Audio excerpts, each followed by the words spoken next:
Welcome to 5 dangerous things you should let your children do. I don't have children, I borrow my friends' children, so take all this advice with a grain of salt. I'm Gever Tulley. I'm a contract computer scientist by trade, but I'm the founder of something called the Tinkering School. It's a summer program which aims to help kids learn how to build the things that they think of. So we build a lot of things, and I do put power tools into the hands of second graders. So if you're thinking about sending your kid to Tinkering School, they do come back bruised, scraped, and bloody. So, you know, we live in a world that's subjected to ever more stringent child safety regulations. There doesn't seem to be any limit on how crazy child safety regulations can get. We put suffocation warnings on every piece of plastic film manufactured in the United States or for sale with an item in the United States.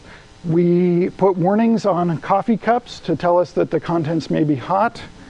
And we seem to think that any item sharper than a golf ball is too sharp for children under the age of 10. So where does this trend stop? When we round every corner and eliminate every sharp object, every pokey bit in the world, then the first time that kids come in contact with anything sharp or not made out of round plastic, they'll hurt themselves with it. So as the boundaries of what we determine as the safety zone grow ever smaller, we cut off our children from valuable opportunities to learn how to interact with the world around them. And despite all of our best efforts and intentions, kids are always going to figure out how to do the most dangerous thing they can in whatever environment they can. So, despite the provocative title, this presentation is really about safety and about how some simple things that we can do to raise our kids to be creative, confident, and in control of the environment around them. And what I now present to you is an excerpt from a book in progress. The book is called 50 Dangerous Things. This is 5 dangerous things. Thing number 1, play with fire. Learning to control one of the most elemental forces in nature is a pivotal moment in any child's personal history. Whether we remember it or not, it's the first time we really get control of one of these mysterious things. These mysteries are only revealed to those who get the opportunity to play with it. So playing with fire, this is like one of the great things we ever discovered, fire. From playing with it, they learn some basic principles about fire, about intake, about combustion, about exhaust. These are the 3 working elements of fire that you have to have a good controlled fire.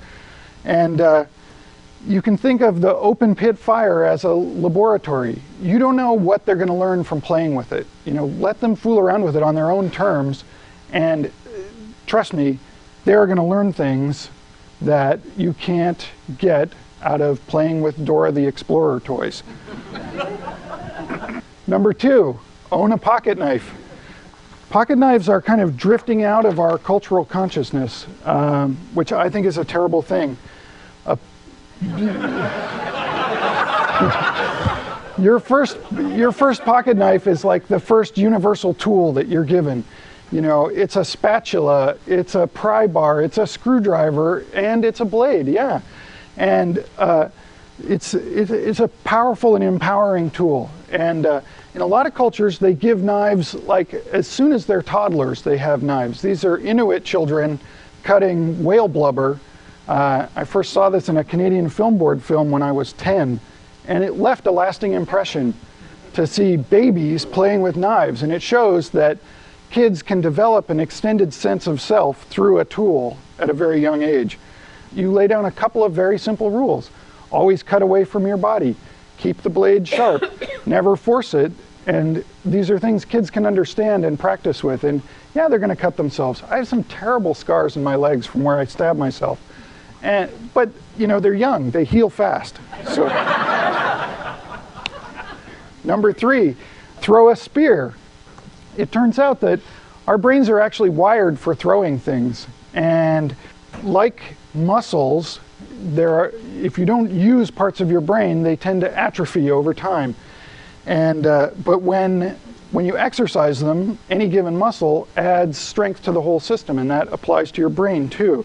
So practicing throwing things has been shown to stimulate the frontal and parietal lobes, which have to do with visual acuity, 3D understanding, and structural problem solving. So it helps develop their visualization skills and their predictive ability. And throwing is a combination of analytical and physical skills, so it's very good for like kind of whole body training.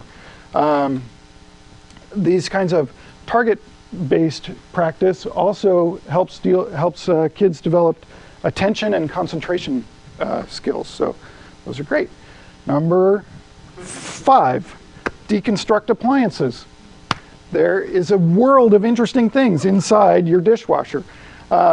Next time you're about to throw out an appliance, don't throw it out, take it apart with your kid, or send them to my school and we'll take it apart with them. Even if you don't know what the parts are, puzzling out what they might be for is a really good practice for the kids to get sort of this sense that they can take things apart, and no matter how complex they are, they can understand parts of them. And that means that eventually they can understand all of them. It's a sense of knowability, that something is knowable. So these black boxes that we live with and take for granted are actually complex things made by other people, and you can understand them. Number 5, two-parter. Break the Digital Millennium Copyright Act. There are laws beyond safety regulations that attempt to limit how we can interact with the things that we own. In this case, digital media. It's a very simple exercise. Buy a song on iTunes, write it to a CD, then rip the CD to an MP3 and play it on your very same computer. You've just broken a law. Technically, the RIAA could come and persecute you. It's an important lesson for kids to understand that some of these laws get broken by accident and that laws have to be interpreted. And that's something we often talk about with the kids when we're fooling around with things and breaking them open and taking them apart and using them for other things. And also when we go out and drive a car. Driving a car is a really empowering act for a young child. So this is the alternate.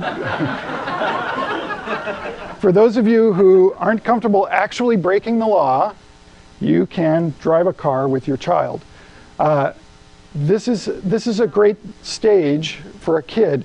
This happens about the same time that they get latched onto things like dinosaurs, these big things in the outside world that they're trying to get a grip on.